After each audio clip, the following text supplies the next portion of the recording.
Welcome to Traffic Jam. My name is Leroy, and I'm gonna get right to it. As you know, Raw was last night, and it was the longest match, or I like to say the longest episode that I ever watched all year. And there was some segments that puts me to sleep, and then it put me to sleep more. I'm just gonna talk about the first segment with Jey Uso and Paul Heyman. I'm just gonna do a quick run. I'm just gonna say about Jey Uso. He's him as the heavyweight championship.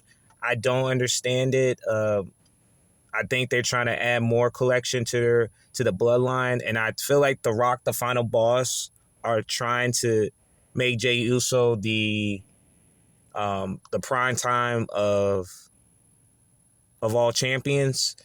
And I always say this, I just don't get Jey Uso, man. I just think Jimmy Uso is better than Jey to me. I think Jimmy has more of a flair and an aura for himself than Jay does. And I'm not saying Jay doesn't have that, but I just feel like Jay is Jimmy's being overlooked. Like overlooked. I think since him as a champion would be nice.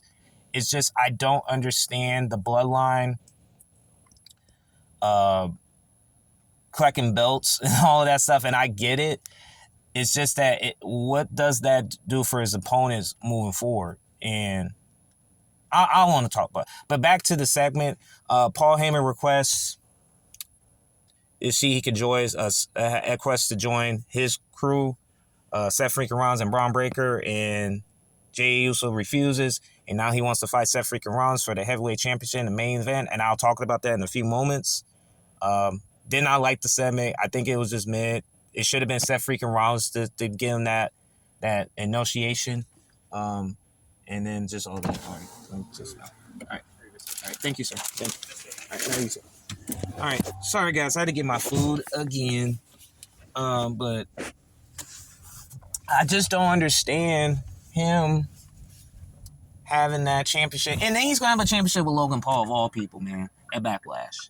It's crazy to me, and like I said, I have Jey Uso winning by default, a default match, a default championship, and a default finish. Just saying, man. It just is. It's just the way it is, man. I could talk about Penta versus J.D. McDonough. I think that's a throwaway match. If I'm WWE, they need to the sponge or like the span, the Judgment Day.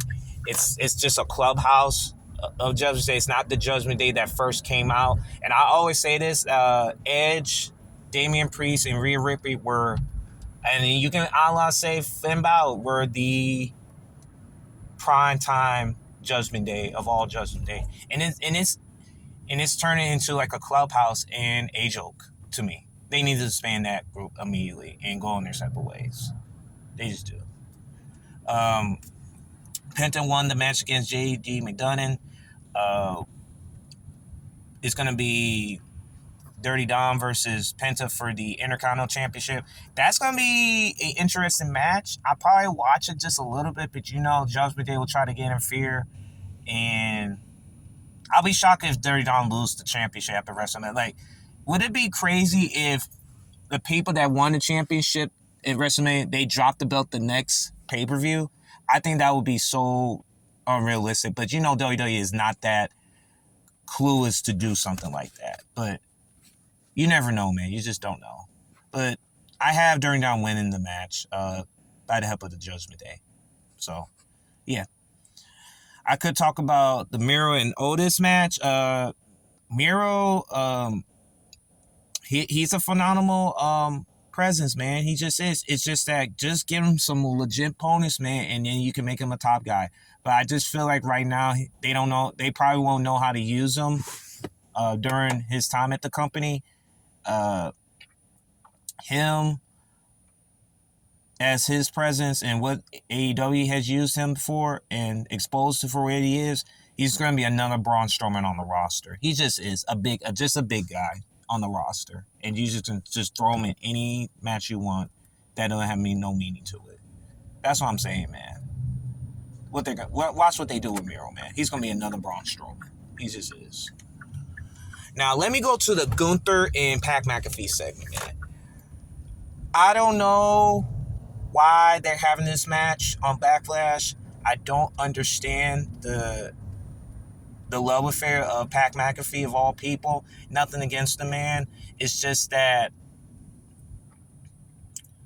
him against Gunther, man, does not make any sense. I don't see Pat McAfee as a babyface figure. He's a heel in real life and a heel on the mic. You got two heels fighting against each other, but they'll say he's a babyface, but he's not. It doesn't make any sense.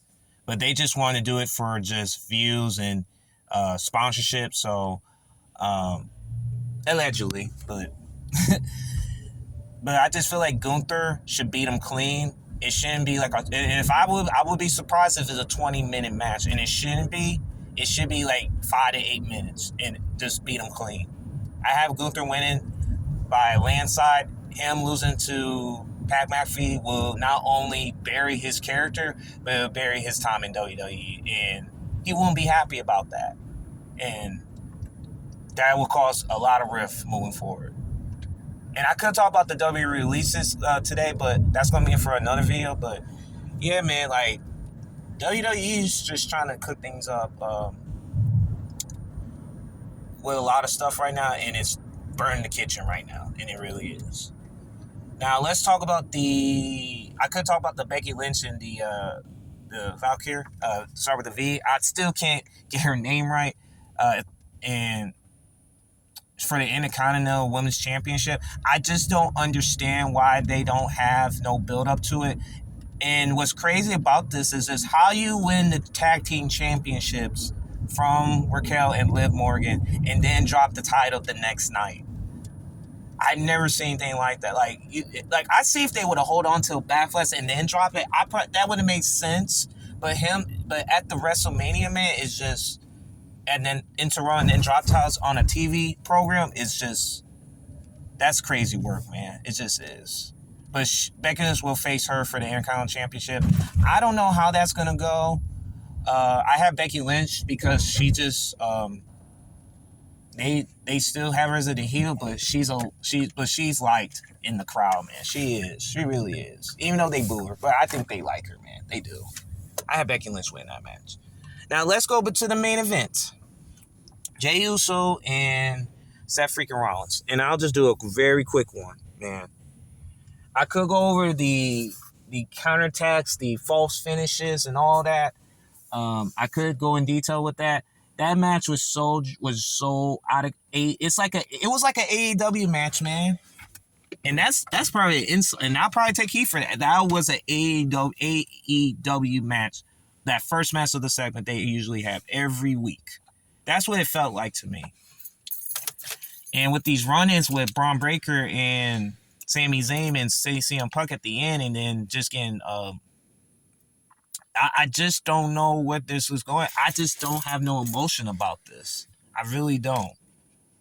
I just don't know what they're doing with this match. I didn't know it. It didn't make any sense. It didn't justify. If that was going to be the Backlash, Seth freaking Rollins versus Jey Uso, that should have been that match at Backlash. That should be the match, not Logan Paul, man. They should. But they have the match too early, man. They really did.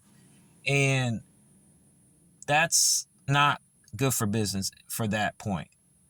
And so, yeah, Raw is having issues on Netflix, and this is the match and the segments that we have to watch on a daily basis and every week. It's mind-boggling to me, guys. It just is. And so, Raw was mid. I believe SmackDown will be the premiere show now. Raw is going to have issues where they're on Netflix and see how many subscribers are going to drop off the place of the planet. They're trying to do everything. They're trying to get the whole world to watch their product, man. And I think they're gonna have a hard time with this, man, because that episode was mid to me, and it puts me to sleep, man. It did. Thank y'all for tuning in. I rarely do reviews on Raw. I could do more of these. It just wasn't a good day at that day. It just wasn't. It was mid to me. Thank y'all for tuning in. You have a good one.